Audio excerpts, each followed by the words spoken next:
5 जना 4 जना किम लगा से दाव क्या होता है कि कॉलरा जैसी बीमारी फैलने का खतरा रहता है। वेक्टर बॉर्न डिजीजेस जो हैं लाइक मलेरिया, डेंगू, ऐसी बीमारियां फैलने का खतरा है।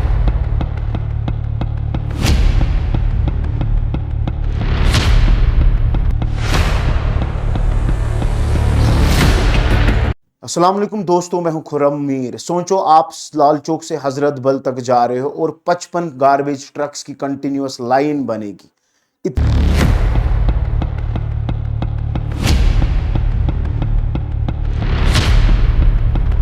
इतना ही है श्रीनगर का डेली वेस्ट आउटपुट। और एक तरफ हमको डल लेक की पोस्ट कार्ड व्यू दिख रही होती है,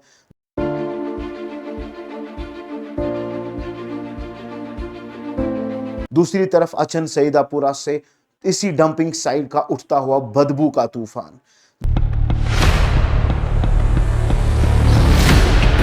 दोस्तों, श्रीनगर के दिल में एक ऐसा बायोलॉजिकल रिएक्टर है जहां 1.15 बिलियन किलो कचरा अपने आप को जहर में बदल रहा है। यहां 11.5 lakh metric tonne legacy waste पड़ा है और हर दिन 450 टन फ्रेश गार्बेज ऐड होता है। ये कचरा सिर्फ बहुत सारी स्पेस ही नहीं बल्कि एक टॉक्सिक लेबोरेटरी बन रहा है। नीचे से लीचेट सीप होता है, एक ब्लैक केमिकल कॉकटेल जिसमें हैवी मेटल्स और पैथोजेंस मिले होते हैं जो श्रीनगर के पानी को कंटामिनेट कर रहे हैं।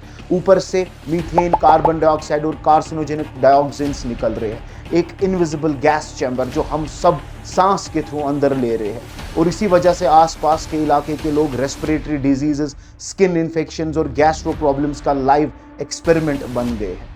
5 जना 4 जना किम लगा से दाव क्या होता है कि कॉलरा जैसी बीमारी फैलने का खतरा रहता है। वेक्टर बॉर्न डिजीजेस जो हैं लाइक मलेरिया, डेंगू, ऐसी बीमारियां फैलने का खतरा रहता है। इसीलिए एनजीटी यानी कि नेशनल ग्रीन ट्रिब्यूनल ने इस बायोहैजार्ड ज्वालामुखी के लिए एसएमसी पर 12.62 करोड़ का फाइन भी लगाया था। इतना ही नहीं, पिछले 8 कमिश्नर्स पर एक्शन ऑर्डर दिया था। ये लैंडफिल एक टिकिंग बायोकेमिकल टाइम बॉम्ब है दोस्तों, जो श्रीनगर की जमीन ही नहीं बल्कि उसके फ्यूचर को भी खत्म कर रहा है। इससे पहले कि हम आगे बढ़े, मैं आपको इस पहाड़, गार्बेज पहाड़ की जीनियोलॉजी समझाता हूं, एक टाइमलाइन बताता हूं 1985 से 2025 तक कि क्या से क्या होता है। सबसे पहले अगर मैं बात करूं 1985 से 2000 तक को समझें तो ये वेटलैंड था दोस्तों। ये जो अशन डंपिंग साइट है एक वेटलैंड था। आपको बता दूं, इकोलॉजिकली वेटलैंड बहुत सेंसिटिव एरियाज होते हैं, बहुत एनरिच्ड एरियाज होते हैं। तभी सबसे ज्यादा cause of a concern scientific communities के लिए यही है कि किस एरिया को किस में तब्दील कर दिया। अशन पहले जो कि एक वेटलैंड इकोसिस्टम था, अचार लेक से जुड़ता था, 1985 में इसे सिटी का प्राइमरी डंपिंग साइट बना दिया गया। अब प्रॉब्लम यह था कि कोई बेस लाइनर नहीं, कोई लीचेट सिस्टम कलेक्ट नहीं होगा, मिक्स्ड वेस्ट सीधे जमीन पर डंप होता होगा। 2006 से लेकर 16 तक court orders versus ground reality समझाता हूं मैं। 2007 में जेके हाई कोर्ट ने साइट बंद करने का ऑर्डर दिया, लेकिन हुआ क्या, implementation zero. Solid waste management rules 2016 आते हैं। एसएमसी ने बोला कि मैं 100% डोर डोर कलेक्शन करता हूं, लेकिन अगर फील्ड सर्वे की बात की 520 ओपन डंपिंग पॉइंट्स दिखते हैं। 2017 से 2025 तक हमेशा स्मार्ट सिटी की बातें होती रही, लेकिन ये स्टिंक सिटी में कैसे तब्दील होता है पता ही नहीं चलता है। 2017 में 5 मेगा वेस्ट एनर्जी प्लांट्स बनाने का अनाउंसमेंट होता है। टेंडर 7 बार फ्लोट होता है, लेकिन आज तक ड्राइंग बोर्ड से आगे बढ़ा ही नहीं। 2024-25 की अगर बात करूं, एनजीटी ने लेगेसी वेस्ट बायो माइनिंग का डेडलाइन 2027 फिक्स कर दिया, लेकिन अभी तक लीचेट प्लांट तक नॉन फंक्शनल्स है। चलिए अब जरा इस पूरे एनवायरमेंटल क्राइम सीन को समझने की कोशिश करते हैं कि आखिर हो क्या रहा है, गड़बड़ क्या है। लीचेट यानी कि एक केमिकल कॉकटेल होता है, एक जहरीला लिक्विड जो इस कचरे के ढेर से, इस कूड़े से धीरे धीरे निकल रहा होता है। स्टडीज कहती है कि लीचेट आउटफ्लो का बायोलॉजिकल ऑक्सीजन डिमांड 21.47 मिलीग्राम्स पर लीटर और chemical oxygen demand COD 66.24 milligrams पर लीटर था, जो कि सरफेस वाटर स्टैंडर्ड से कहीं गुना ज्यादा है। और यही टॉक्सिक लिक्विड 500 किलोमीटर दूर अचार लेक में जा रहा है और बाद में यही हैवी मेटल्स ग्राउंड वाटर को कंटामिनेट कर रहे हैं और बाद में उसको लोग पी रहे हैं। अगर मैं डल लेक की क्राइसिस की बात करूं, डल लेक के साइलेंट क्राइसिस को समझना भी जरूरी है।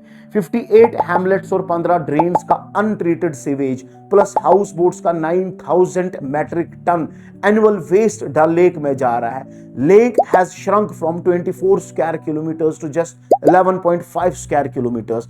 Biological oxygen demand spikes 23 milligram पर लीटर तक रिकॉर्ड हुई। अगर मैं एयर क्वालिटी की बात करूं और सॉइल क्वालिटी की बात करूं, यह समझना बहुत जरूरी है।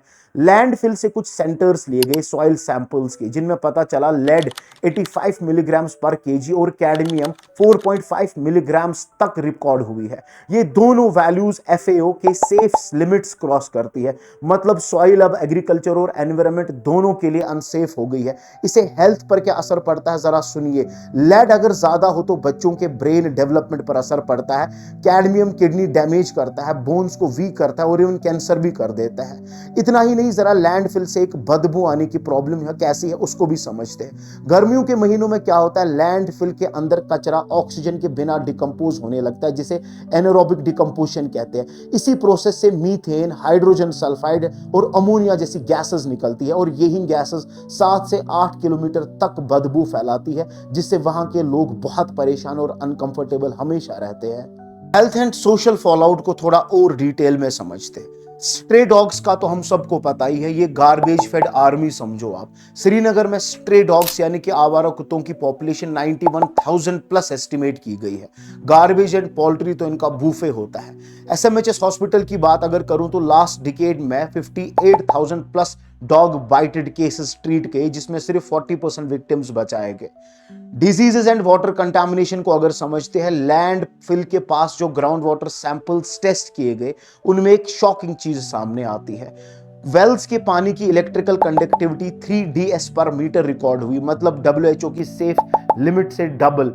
यही डिसॉल्व्ड सॉल्ट्स और नाइट्रेट्स अगर रोज रोज आपकी बॉडी में जाए तो हेल्थ के लिए एक साइलेंट पॉइजन बन जाता है। और सबसे ज्यादा खतरा इसमें छोटे बच्चों को होता है, उनमें ब्लू बेबी सिंड्रोम जैसी डेडली डिजीजेस तक हो सकती है। सोचो, एक माँ अपने बच्चे को पानी पिला रही है और वही पानी उसकी सांस रोकने लगता है।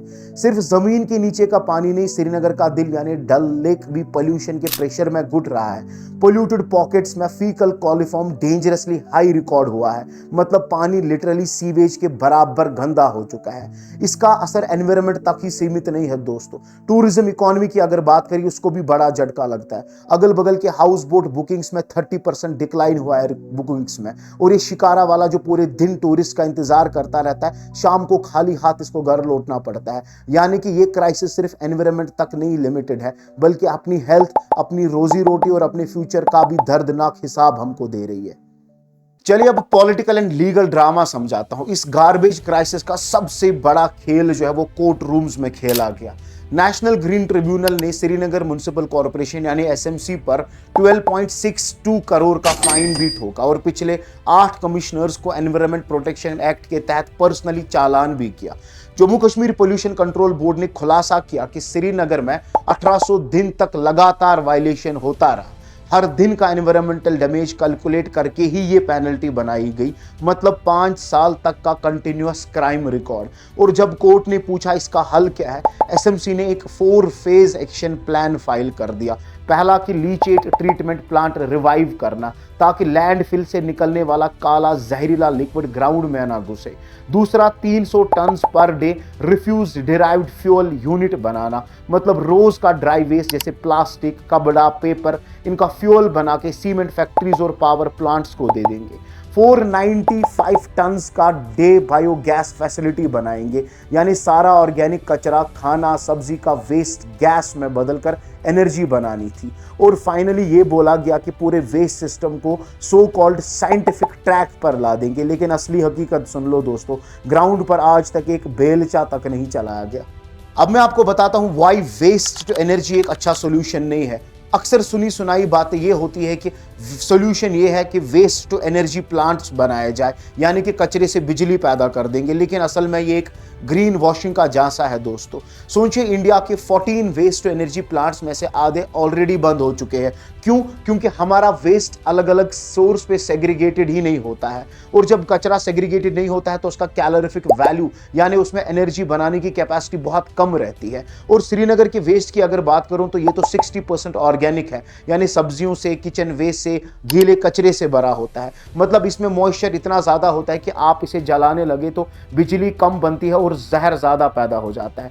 इंसिनरेशन के प्रोसेस से डायऑक्सिन्स और फुरान्स निकलते हैं। ये वो केमिकल्स होते हैं जो डायरेक्टली कैंसर कॉज करते हैं। मतलब ये कि वेस्ट टू एनर्जी सिर्फ एक नया डिजास्टर खड़ा करेगा, एयर पोल्यूशन का, टॉक्सिक गैसेस का और हेल्थ क्राइसिस का। तो जब भी कोई बोले कि कचरे से बिजली बनाएंगे, याद रखिए ये सोल्यूशन कम एक स्मोक स्क्रीन ज्यादा है। चलिए कुछ रियल फिक्सेस की बात करते हैं, कुछ सॉल्यूशंस को समझते हैं। पहले एक चीज सुन लो, हर क्राइसिस का सॉल्यूशन स्पीचेस देने से नहीं होता, ना ही फाइन्स और पेनल्टीज इंपोज करने से होता है। कुछ सॉल्यूशंस हम सबको साथ मिलके करना पड़ता है, कुछ हल हम सबको छोटे छोटे स्टेप्स उठा के ढूंढने पड़ते हैं। पहला सिंपल है बहुत, यानी कि सेग्रीगेशन कर लो सोर्स पर ही। हर घर से शुरू कर सकते हैं। अगर हम अपना गीला और सूखा कचरा अलग करें और मिक्सिंग पर फाइन लगाए तो आधी प्रॉब्लम वहीं पे सॉल्व हो जाएगी। दूसरा है कि डिसेंट्रलाइज्ड कंपोस्टिंग कर लो। सोचो 60% ऑर्गेनिक वेस्ट है और अगर वार्ड लेवल कंपोस्टर्स में जाके फर्टिलाइजर बन जाए तो कचरा कम होगा और किसानों को सस्ता खाद भी मिलेगा। तीसरा हम क्या कर सकते हैं, मटेरियल रिकवरी फैसिलिटीज। सूखे कचरे के लिए बाई पैक सेंटर्स हो जहां प्लास्टिक, पेपर, ग्लास वापस लिया जाए और जो वेस्ट पिकर्स अभी इनफॉर्मल सेक्टर में काम करते हैं उनको इज्जत के साथ सिस्टम में शामिल किया जाए। चौथा है कि लीचेट जीरो डिस्चार्ज, वो काला जहरीला पानी जो लैंडफिल से निकलता है उसके लिए तुरंत ट्रीटमेंट प्लांट्स और मॉनिटरिंग होनी चाहिए। ये सिर्फ टेक्निकल सोल्यूशन नहीं है, ये अगल बगल के रहने वालों के लिए जिंदगियां बचाने का सवाल है। और last but not the least, transparency and RTI. Her citizen को हक है जानने का, सच सुनने का। मंथली लैंडफिल डाटा और ड्रोन इमेजरी एक पब्लिक डैशबोर्ड पर हो ताकि हम सबको पता चले कि हमारे शहर का कचरा किधर जा रहा है, उसका क्या हो रहा है। दोस्तों, अशन का पहाड़ गिराना मुमकिन है अगर सिस्टम और सिटीजन दोनों मिलकर जिम्मेदारी उठाए। चलिए जाते जाते कुछ कहना चाहता हूं। मामूल के मुताबिक श्रीनगर की पोस्ट कार्ड ब्यूटी के पीछे एक गार्बेज टिकिंग बॉम्ब छुपा है और जब तक हम वेस्ट के अपस्ट्रीम इश्यूज को सॉल्व नहीं करते, जैसे सेग्रीगेशन, रिडक्शन और डिसेंट्रलाइज्ड ट्रीटमेंट प्लांट्स नहीं लगाते, तब तक कुछ सॉल्व नहीं होने वाला है। तब तक कोई भी फाइल हो, कोई भी एनजीटी का प्रोजेक्ट हो, महज कागजी सॉल्यूशन बन के रह जाते हैं। ये भी याद रखें कि ये लड़ाई सिर्फ कोर्ट रूम्स और कमिश्नर्स की नहीं है, ये लड़ाई शुरू होती है हमारे किचन के डस्टबिन से। अब नहीं तो फिर कब दोस्तों। श्रीनगर को हम सब स्मार्ट सिटी बनाना चाहते हैं या उसे हमेशा के लिए स्टिंक सिटी बन के रहने देना है, ये चॉइस सिर्फ सिस्टम की नहीं, हम सब की है। इस रिसर्च को शेयर करो दोस्तों, डिस्कशंस छेड़ो और अगली बार जब डल लेक पर सेल्फी लेने बैठो तो पहले ये सोचना है कि हमें अपने वेस्ट को सेग्रीगेट करना है और सही जगह भेजना है। क्योंकि याद रखें, every small action counts in the fight against the garbage crisis. और आपको अगर लगता है कि ऐसे टॉपिक्स उठाना जरूरी है तो चैनल को सब्सक्राइब करो, फोरम्स खास को शेयर करो, फॉरवर्ड करो, क्योंकि यहां सिर्फ वीडियो नहीं एक मूवमेंट उठी है।